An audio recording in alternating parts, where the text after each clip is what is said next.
sudah mengatakan betul Pak Menteri jadi meminta Adi Kismanto itu direkrut untuk kerja-kerja teknis memberantas judi online karena ya sudah terbukti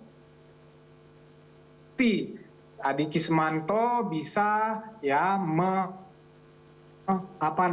memblokir lain. Jadi arahannya cuma itu, tempatkan dia di tim teknis untuk memberantas judi online. Jadi tidak ada arah Pak Menteri untuk menjadi apa.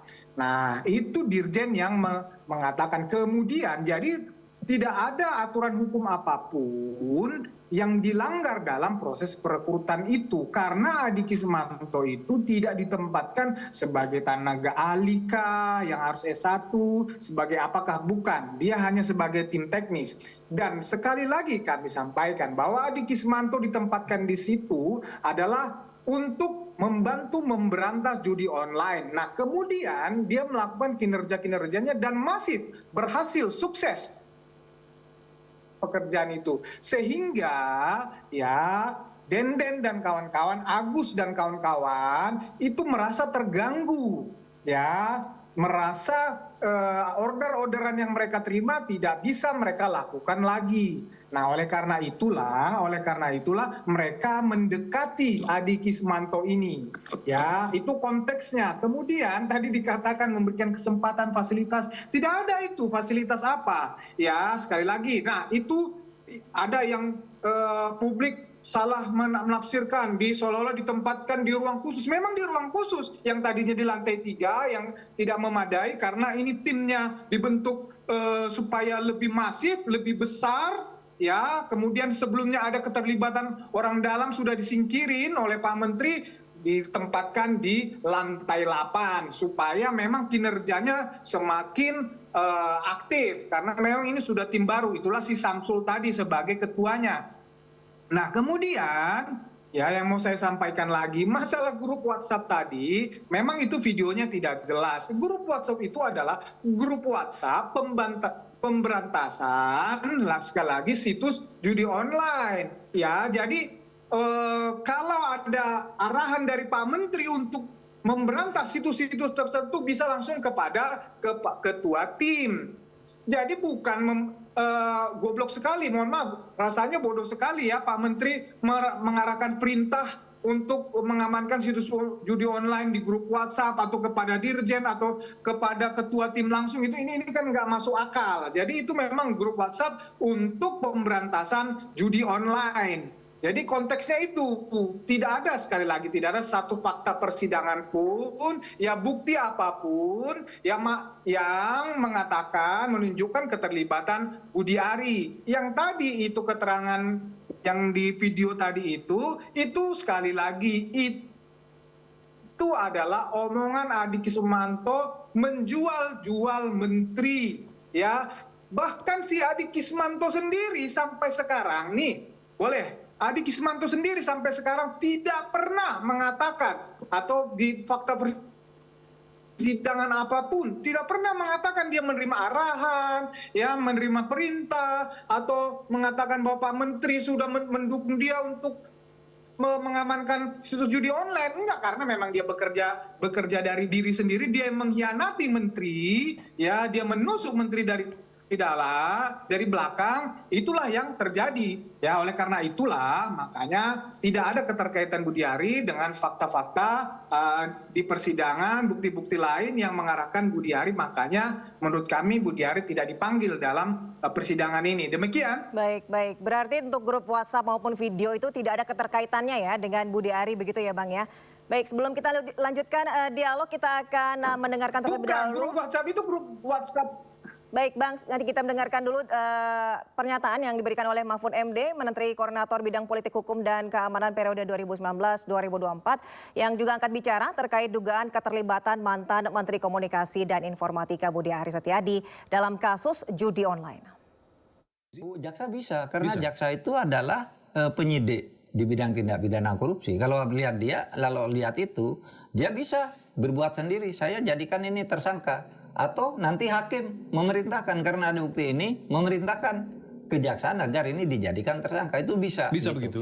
Tapi sebelum itu sebenarnya bisa dilakukan sekarang kan sudah disebut-sebut begitu ya di berita acara. Yeah. Jadi satu paket itu menurut saya. Tapi oke lah kita lihat mungkin ada ewuh pakewuh antara kejaksaan dengan polisi karena polisi tidak menetapkan dia sebagai tersangka tapi di BAP-nya ada sebutan terhadap dia. Mungkin jaksa menunggu dulu, bersabar dulu. Tapi kita tidak boleh menerima masyarakat ini kalau otak peristiwa itu lalu malah bebas berlenggang dengan seenaknya. Menurut saya kita harus minta kejaksaan, pengadilan gitu untuk mengejar otak ini. Karena ini lebih jelas tanggung jawabnya daripada orang yang disuruh.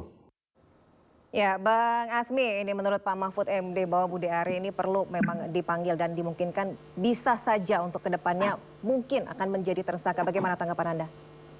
Oh iya, kalau saya sih melihat, coba lihat kalau memang mau jaksa menemukan, saya tidak tahu juga detail ya, tapi kalau kita lansir daripada beberapa pernyataan di media dan ada fakta-fakta, kita bisa lihat kan, ada penerimaan uang dan itu kan ada kode PM, ya pasti kan Pak Menteri ada R, untuk Rosata ada S, yang ada uang yang dijaga mereka dari Mei 2024 ada 3.900. Ada catatan-catatan yang terungkap, yang terdapat.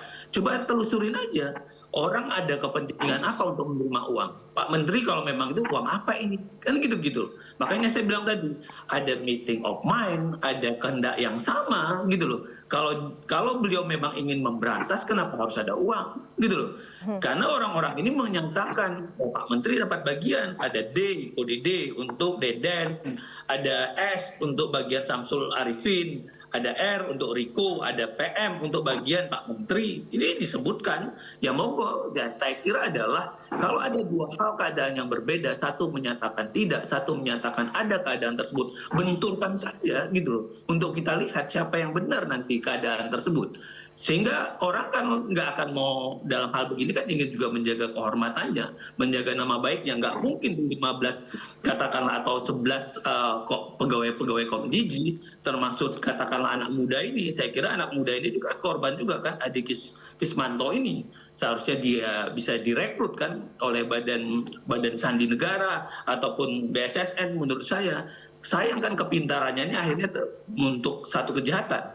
Jadi masuknya adalah polo the money, ikuti uang tersebut, coba mereka menyuruh siapa yang ngasih duit, dari mana mereka ngasih duit, benar nggak Pak Menteri memang ada di situ. Kalau Pak Menteri ternyata ada, itulah menjadi pintu masuknya untuk menarik bahwa ada keterlibatan atau kerjasama. Itu menurut saya Mbak, kalau memang ya dan wajar-wajar saja Bang Damanik tadi menyatakan ada hal begini, ada hal begini, saya mengambil sebagai akademisi, benturkan keadaan ini untuk kita dalami. Saya kira yang tadi terungkapnya dalam persidangan ini adalah informasi yang sangat berharga, tapi kita lihat apakah informasi ini bisa valid untuk menjadi pintu masuk. Ya, kalau itu ternyata ada dua keterangan saksi atau relevan dengan alat bukti yang lain, khususnya yang tadi pembagian duit, itulah menjadi pintu masuknya. Itu salah banget kalau ternyata Pak Menteri memang menerima. Bisa dikenakan tindak pidana korupsi berkaitan tentang suap atau gratifikasi, bisa juga dikenakan dengan tindak pidana pencucian uang tentunya. Demikian Mbak. Baik Bang Asmi. Bang Alex, ini disebut-sebut bahwa memang Budi Ari lagi-lagi dianggap ada kerjasama. Jika tadi disebutkan juga oleh Bang Asmi bahwa Budi Ari ada keterlibatan, jika ingin memberantas kenapa harus menerima uang begitu. Bagaimana ini dari Projo sendiri menanggapi tudingan yang dihadapkan kepada Ketua Umum Projo ini? Siapa yang terima uang? Saksi yang mana menyatakan Budi Ari terima uang? Fakta yang mana menyatakan Budi Ari terima uang? Tidak ada aliran dana ke Budi Ari dan itu sudah dibantah. Jadi mereka itu sepakat sendiri, ngomong-ngomong sendiri, buat oret-oretan sendiri. Budi Ari tidak tahu menahu, ya tidak pernah meminta, ya tidak tahu menahu, tidak pernah meminta. Nah, bahkan sekali lagi si Zulkarnain Antoni sudah membantah itu. Jadi kan yang katanya 5 PM itu 50% itu kan diterima oleh Zulkarnain. ya Zulkarnain sudah mengatakan bahwa memang dia yang terima semua itu dan tertangkap itu di rumahnya. Jadi tidak ada aliran. Dan dia sudah menyatakan, Zulkarnain loh, ini saksi yang menyatakan. Gitu loh. Tidak ada, Budiari tidak tahu menahu, tidak menerima itu. Gitu loh. Jadi mau sampai, saya sepakat secara secara prinsip ya disampaikan Bang Asmi, oke, mau kemanapun ya kita Budiari siap ya. Follow the money, silakan follow the money. Ya, kejar bandar, ayo. Kita bongkar ini bareng-bareng. Ya, ada penerima dana. Siapa pemberinya? Ayo kejar. Siapa bandarnya ini? Masa nggak ada kan begitu? Silakan. Kami sepakat mau ini dari penyidikan di awal lagi, mau dari jaksa, silakan. Nah. Ya, Bang Alex. Ini kan ada kelas. Ya, baik. Perkara ini ya ada juga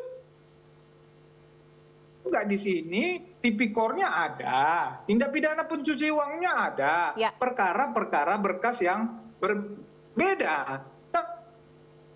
Tapi di 3 klaster itu. Baik. Bang Alex, kami sudah menangkap poin Anda. Bang Asmi, ini bagaimana jika nanti ke depannya akan terbukti Saya sampaikan sekali lagi, tidak orang tanya. Ya baik Sanda itu temuan. Baik, Bang Alex, mungkin akan sedikit terkendala dengan jaringan, suara Anda tidak terdengar cukup jelas begitu. Dan kami juga mungkin sudah menangkap poin Anda dan ya, Bang Asmi, ya, bagaimana ini kita bisa atau melihat pembuktiannya ini untuk Budiari bahwa tidak ada aliran dana ke mantan Menteri Komdiji ini? Ya, saya kira memang katakanlah penyidik dalam hal ini harus bikin sprindik baru atas satu fakta atau keterangan dalam persidangan ini. Ini juga penting kan, apakah untuk membersihkan Pak Budi juga kan, untuk melihat kejelasan atas kasus ini gitu loh. Kalau memang nanti ditemukan ada keterlibatan berdasarkan tentunya di dalam hukum acara pidana ada 2 alat bukti bahwa uang itu ada, keterangan saksi tadi bersesuaian, ya saya kira patut untuk dimintai pertanggungjawaban. Namun jika memang tidak ada, ya ini juga adalah hal baik kan buat beliau bahwa clear daripada terus terombang-ambing kan dalam sebuah kabar apakah ini sudah valid atau tidak valid. Tapi kalau kita lihat rentetannya tadi, gitu katakanlah saya sebagai akademisi untuk melihat itu, bahwa ini kan chipnya adalah Pak Menteri yang menseleksi, termasuk tadi Pak Zulkarnain yang disebut oleh Bang Damanik, gitu kan. Ini kan orang-orang kepercayaan dia, orang-orang yang dipilih oleh Pak Menteri, yang dimonitor oleh Pak Menteri. Bagaimana mungkin orang-orang itu berani kalau tidak ada katakanlah sebagai chip itu tahu, lo gampang ditekan oleh Pak Budi Ari sejak awal. Tapi ini kan bisa berjalan 11 bulan, lama sekali, di mana tiap 2 minggu menerima duit.